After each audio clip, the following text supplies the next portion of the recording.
Hey guys, this morning I am all about my daylilies, and I looked out and the perennial border, I would say 95% of all my daylilies are in bloom, and I am a lover of them because they're the hard-working plant in your garden.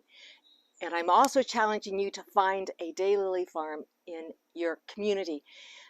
We used to have two locally, and what a fun day. You go and you will spend hours trying to pick the one because there are subtle differences. So this morning you can see up here the size differences so far. You can have a small compact one, a nice tall one, and different, oh, the shades are unbelievable. Every plant is different. Some have been bred to be good multipliers, but you can divide every 3 years. Some, like this beautiful exotic love, I've never divided, and I've had her, I don't know, 6-7 years. This one, Judy Bean owned a wonderful daylily farm. She's a hybridizer, and I may check into that. This is called Karen Sue, and this was one of her favorites because that's the name of her sister who passed away. What an honor. And to see her, she's beautiful. There's a couple others that Judy hybridized on her farm with over 500 varieties. And those were fun days. This little one, look at this ruffled edge. Ah, spiny sea urchin. I've never divided it. It stays very compact, which I love that, but I also love to give my plants away. Bright Sunset over here came from a friend. I've divided it at least 3 times. The height is beautiful, and look at the petals yet to bloom. 2, 3, 4, 5, 6, 7, 8, 9, 11 petals. You're going to get 11 days out of this one stem here. But as we go down into the garden, we're going to walk through and just talk a little bit about how interesting the petals are and the pleasure they give you, because you stand here and the colors pop. You may think all the purples are the same or the orange are the same, but you get down, and that's what's always interested me, is the color differences.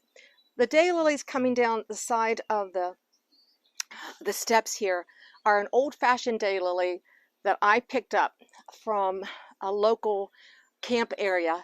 I call them Jackson's Mill Yellow, and they multiply very quickly, but you can see they might have just 3 or 4 blooms on them. So the newer ones are hybridized to have stronger stalks so they don't lay down, more blooms, and you don't have to divide them every 3 to 5 years. But they still add, I think they're beautiful for a naturalized look on a staircase like this. When you come down, and you have to decide when you do your daylilies the size you want, the height you want. I've talked many times about the taller they are for me, and as we get around our island bed, you can see the difference there. It gives me the color I need. When I'm sitting down in the garden, the smaller ones, their faces, oh, almost tripped, like Nicole Collette, they're just beautiful to look. A wonderful plant, and to those of my viewers that are close by, I want to divide Indian Giver. I have Indian Giver in 3 different spots in my garden. I love purples, and I love this ruffled edge and the chartreuse center, and the little compact head, and it's compact, it's great for borders. But I could probably, in this one plant, divide 4 good plants out of it. And I'm willing to do that if anyone's interested, because I have 1, 2, 3 nice stands of it to give away. Behind you, Reg, is one of Judy Bean's hybrids, which I love. It's in this garden because this is more of a fall garden to me. It's all natural and green, and this is Matt. Matt is a strong stalked plant, lots of buds, and what I like about it, it's easy to divide, and I would divide this plant because I've divided it 3 times. And you divide your plants in the summertime. You go to a daylily farm, they usually open the 1st of July, and they're open for 4 weeks, and you walk through these fields of daylilies, and they dig them when they're in bloom.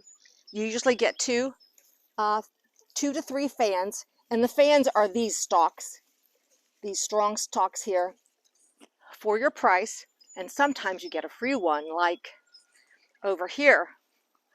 This tallest one in my garden, this is Tomwise. And at the bean farm, we were given one of these plants after you bought 3 or 5 or whatever, but probably 3. Great one for divisions. Again, I would divide Tomwise with anyone who's looking for a tall plant. The plant I'm surprised with, the Daylily, is this light pale yellow with the purple center. I thought it would wash out in the summer in the sunshine, and it doesn't. It really shows up nicely because look how it stands up. Look how the petals stand up facing the sun. Love it. Another tall one, Tuscabula Tigress. Can't beat it. I named this one because I don't know the name. It was given to me.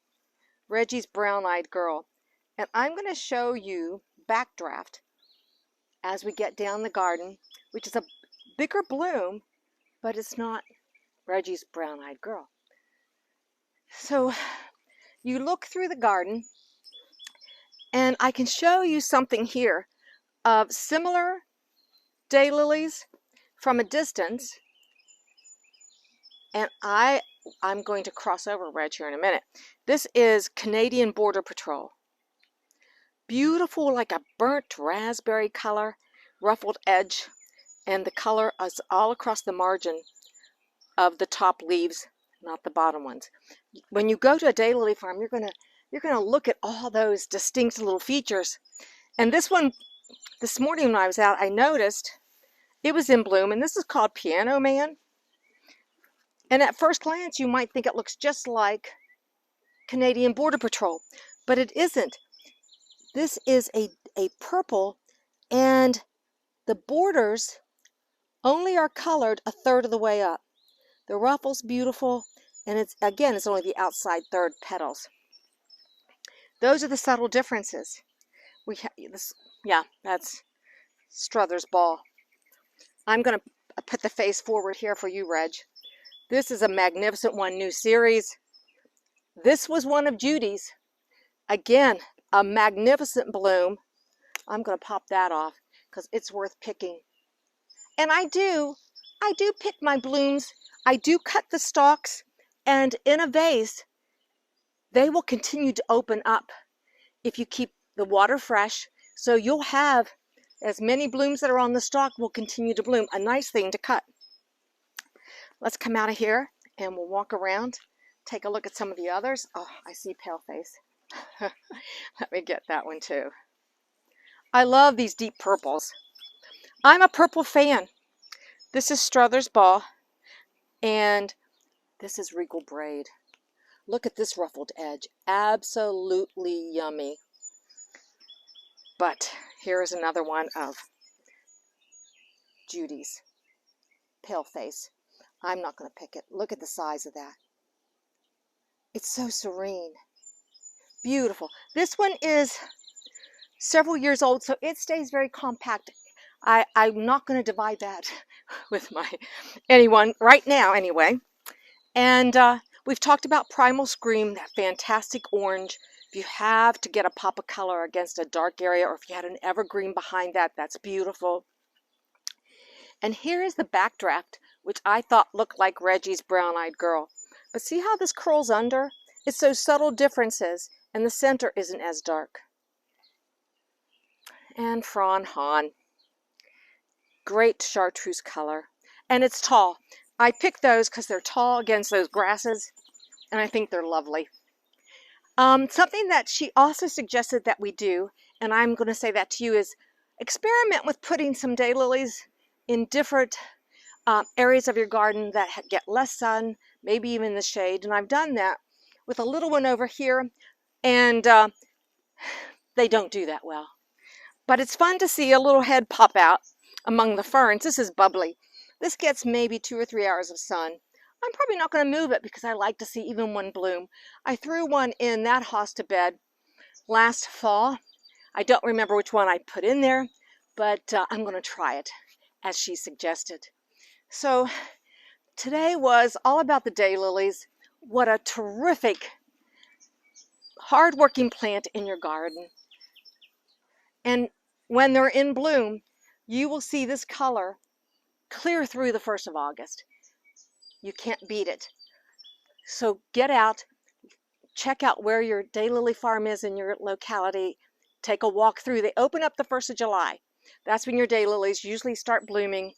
And you have to go there because you dig them when they're in bloom.